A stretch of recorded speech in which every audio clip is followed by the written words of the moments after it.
தென்னாடுடைய சிவனே போற்றி, எந்நாட்டவர்க்கும் இறைவா போற்றி, அனைத்து தமிழ் உள்ளங்களுக்கும் கனிவான வணக்கங்கள். நிகழும் மங்களகரமான விசுவாசு ஆண்டு பங்குனி மாதம் 18ஆம் நாள் புதன்கிழமை அன்று சதுர்தசி திதியில் உத்திரம் நட்சத்திரத்தில் விருத்தி நாமயோகத்தில் வணிசை கரணத்தில் அமிர்தயோகம் கூடிய நன்னாளில் இந்த மகத்தான ஏப்ரல் மாதம் பிறக்கிறது.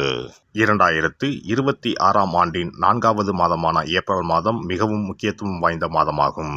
இந்த மாதம் பல கிரக பெயர்ச்சிகள், சேர்க்கைகள், நட்சத்திர மாற்றங்கள் நிகழ இருக்கிறது.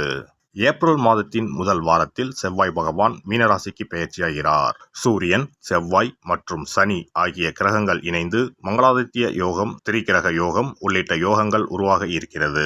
அதே போல சுக்கிர பகவான் ஏப்ரல் மாத தொடக்கத்தில் மேசராசியில் பெயர்ச்சியடைகிறார். மாத இறுதியில் ரிஷபராசிக்குள் பிரவேசமாகிறார். புதன் பகவான் ஏப்ரல் 11ஆம் தேதி மீனராசிக்குள் நுழைந்து சதுர்கிரக யோகத்தை உருவாக்குகிறார். ஏப்ரல் 14ஆம் தேதி சூரிய பகவான் மேசராசிக்கு பெயர்ச்சியடைந்து சுக்கிரனுடன் இணைந்து சுக்கிராதித்ய யோகத்தை உருவாக்குகிறார். ஏப்ரல் 17ஆம் தேதி சனி பகவான் உத்திரட்டாதி நட்சத்திரத்தின் 3ஆம் பாதத்தில் பிரவேசிக்கிறார். ஏப்ரல் 30ஆம் தேதி புதன் பகவான் மேசராசிக்குள் நுழைய இருக்கிறார். இந்த கிரகங்களின் அமைப்பினால் உங்கள் வாழ்வில் ஏற்படக்கூடிய சுப மற்றும் அசுப பலன்கள் என்ன என்பதனையும், அசுப பலன்கள் ஏற்படுமாயின் ராசிக்காரர்கள் செல்ல வேண்டிய கோவில் மற்றும் செய்ய வேண்டிய பரிகாரம் என்ன என்பதனை பற்றியும் விரிவாக காண்போம்.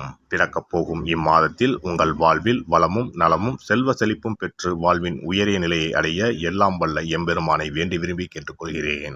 மேசராசி அன்பர்களே, அனைத்து விஷயங்களிலும் பொறுமையுடன் இருக்க வேண்டிய மாதம் இதுவாகும். அரசாங்க காரியங்கள் நினைத்தபடி முடிவதற்கில்லை. தந்தை வழி உறவினர்களுடன் கருத்து வேறுபாடு ஏற்படக்கூடும் என்பதால் பொறுமையை கடைபிடிக்கவும். மாத முற்பகுதியில் சகோதரர்களால் சில அனுகூல பலன்கள் உண்டாகும் வாய்ப்பு உண்டு. வாழ்க்கை துணை வழியில் சில சங்கடங்கள் ஏற்படக்கூடும். கணவன் மனைவிக்கு இடையே சிறு சிறு கருத்து வேறுபாடுகள் ஏற்படக்கூடும். ஒருவரை ஒருவர் அனுசரித்து செல்வது நல்லது. பிள்ளைகள் மூலம் மகிழ்ச்சி தரும் செய்திகள் கிடைக்கும். சிலருக்கு வெளி மாநிலங்களில் உள்ள கோவில்களை தரிசிக்கும் வாய்ப்புகள் உண்டாகும். திடீர் செலவுகளால் கையிருப்பு கரையும். சிலர் கடன் வாங்கவும் நேரிடும். மாத முற்பகுதியில் சகோதரருடன் கருத்து வேறுபாடுகள் ஏற்படக்கூடும். மாத பிற்பகுதியில் குடும்பத்தில் மகிழ்ச்சி உண்டாகும். நண்பர்களால் காரியங்களில் அனுகூலம் உண்டாகும். உடல் ஆரோக்கியம் மேம்படும். குடும்பம் தொடர்பான முக்கிய முடிவுகள் எதையும் எடுக்க வேண்டாம். வாகனத்தில் செல்லும் போது கவனமாக இருக்கவும். இரவு நேர பயணங்களை தவிர்த்து விடவும். பூர்வீக சொத்து பிரச்சனையை சற்று பொறுமையுடன் கையாள வேண்டியது அவசியம். சிலருக்கு ஷேர் மூலம் பணம் வரும். உத்தியோகத்தில் வேலைச்சுமை அதிகரிக்கும் என்றாலும் சக ஊழியர்களின் ஒத்துழைப்பால் மிகச்சிறப்பாக செய்து அதிகாரிகளின் பாராட்டுகளை பெறுவீர்கள். சிலருக்கு தடைப்பட்ட பதவி உயர்வு, ஊதிய உயர்வு போன்ற பலன்கள் கிடைக்கும். தொழில் வியாபாரம் சிறப்பாக நடைபெறும். எதிர்பார்த்ததை விடவும் பணவரவு கூடுதலாக கிடைக்கும். ஆனால் அரசாங்க வகையில் எதிர்பார்க்கும் லைசென்ஸ் போன்ற விஷயங்கள் கிடைப்பதில் தடை தாமதம் ஏற்படக்கூடும். குடும்பத்தை நிர்வகிக்கும் பெண்களுக்கு குடும்ப சூழ்நிலை மகிழ்ச்சி தருவதாக இருக்கும். அலுவலகம் செல்லும் பெண்களுக்கு அலுவலக சூழ்நிலை உற்சாகம் தருவதாக இருக்கும். எதிர்பார்த்த சலுகைகள் கிடைக்கும். திங்கள் கிழமைகளில் சிவபெருமானுக்கு வில்வத்தால் அர்ச்சனை செய்து நெய் தீபம் ஏற்றி வழிபடுவது நல்லது. ஒரு முறையாவது குல தெய்வத்தையும் இஷ்ட தெய்வத்தையும் ஒரே நாளில் சென்று தரிசித்து வாருங்கள். கடன் பிரச்சனைகள் தீரும். குடும்பத்தில் மகிழ்ச்சி நிலவும். மன நிம்மதி உண்டாகும். சிறப்பு தொகுப்பு. கண் திருஷ்டிகள் அகன்று தடைப்பட்டு கொண்டிருக்கும் காரியங்கள் நிறைவேற செய்ய வேண்டிய பரிகாரம் என்ன என்பதனை பற்றி காண்போம். வாழ்க்கையில் நல்ல நிலையில் இருந்தவர்கள் கூட திடீரென்று பொருளாதாரம் இழந்து மன கஷ்டங்களுடன் வாழும் நிலை ஏற்படும். இந்த நிலை எதனால் ஏற்பட்டது என்று ஆராய்ந்து பார்த்தால் பெரும்பாலும் அவர்களின் மீதான கண் திருஷ்டிதான் காரணமாக இருக்கும். கல்லடி பட்டாலும் கண்ணடி படக்கூடாது என்று சொல்வார்கள் அல்லவா, அது உண்மைதான். இது போன்ற பிறரின் பொறாமை கொண்ட கண் திருஷ்டியினால் பலரின் வாழ்க்கை சிரமத்திற்கு ஆளாக நேரிடும். இது போன்ற கண் திருஷ்டிகளிலிருந்து எப்படி தப்பிப்பது? இருக்கவே இருக்கிறது எளிதாக கிடைக்கும் ஊமத்தஞ்செடி. தெய்வ சக்தி நிறைந்த செடியாக கருதப்படும் ஊமத்தஞ்செடியின் காய், பூ, இலைகள் என அனைத்தும் தீய சக்திகள் விரட்ட பரிகாரத்துக்கு பயன்படுகிறது.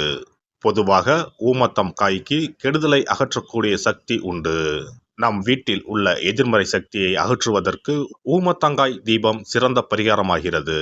தெய்வீக மகத்துவம் நிறைந்த ஊமத்தங்காய் மற்றும் பூவையும் எடுத்துக்கொள்ளுங்கள். வீட்டுக்கு அருகில் இல்லை என்றால் நாட்டு மருந்து கடைகளில் கிடைக்கும். இந்த 2 பொருட்களையும் மஞ்சள் தண்ணீரை கொண்டு நன்றாக கழுவி விடுங்கள். சிறிது நேரம் அவற்றிலுள்ள ஈரம் போக ஆறவிட்டு பிறகு அவற்றை ஒரு மஞ்சள் துணியில் குலதெய்வத்தை வேண்டி ₹1 நாணயத்தோடு சேர்த்து முடிந்து வீட்டின் நிலைப்படியில் கட்டி தொங்கவிடுங்கள். இந்த முடிச்சை வெள்ளிக்கிழமை அல்லது ஞாயிற்றுக்கிழமைகளில் தயார் செய்து வாசல் படியில் கட்டுவது சிறப்பு. தினமும் வீட்டில் தீபம் ஏற்றி காண்பிக்கும் போது இந்த முடிச்சுக்கும் காண்பிக்கவும். இதேபோல் ஊமத்தம் இலைகள் கிடைத்தால் அந்த இலைகளை சுத்தமான மஞ்சள் தண்ணீரில் கழுவிவிட்டு அவற்றை கொண்டு வீட்டில் இருக்கும் விநாயகருக்கு திங்கள் கிழமைகளில் தொடர்ந்து அர்ச்சனை செய்து வர வேண்டும். ஊமத்தம் பூவையும் விநாயகருக்கு சூட்டலாம். 3 வாரங்கள் தொடர்ந்து திங்கள் கிழமைகளில் விநாயகருக்கு ஊமத்தை இலையால் அர்ச்சனை செய்து ஊமத்தம் பூவை சூட்டி வழிபட்டால் வீட்டில் உள்ள கெட்ட சக்தி நடமாட்டம் மற்றும் கண் திருஷ்டிகள் தீரும். ஊமத்தம் செடியும் சிவபெருமானுக்கு உகந்த இலை ஆகும். இந்த ஊமத்தங்காய் வைத்து சிவபெருமானுக்கு தீபம் ஏற்றி வழிபடுவதன் மூலம் நமது பிரச்சனைகளில் இருந்து எளிதாக விடுபட முடியும். முதலில் 2 ஊமத்தங்காய்களை எடுத்துக்கொள்ள வேண்டும். அவற்றின் மீது முட்கள் இருப்பதால் மிகவும் கவனமாக கையாள வேண்டும். ஊமத்தங்காயின் காம்பு பகுதிகளை வெட்டி கொண்டு கத்தியை பயன்படுத்தி ஊமத்தங்காயின் உள்ளே இருக்கும் விதை பகுதியை முழுவதுமாக நீக்கிவிட வேண்டும். பின்னர் 2 அகல் விளக்குகள் மற்றும் விளக்கு வைப்பதற்கான 2 தட்டுகளை எடுத்து சுத்தம் செய்து அவற்றிற்கு மஞ்சள் குங்குமம் போட்டு வைத்துக் கொள்ள வேண்டும்.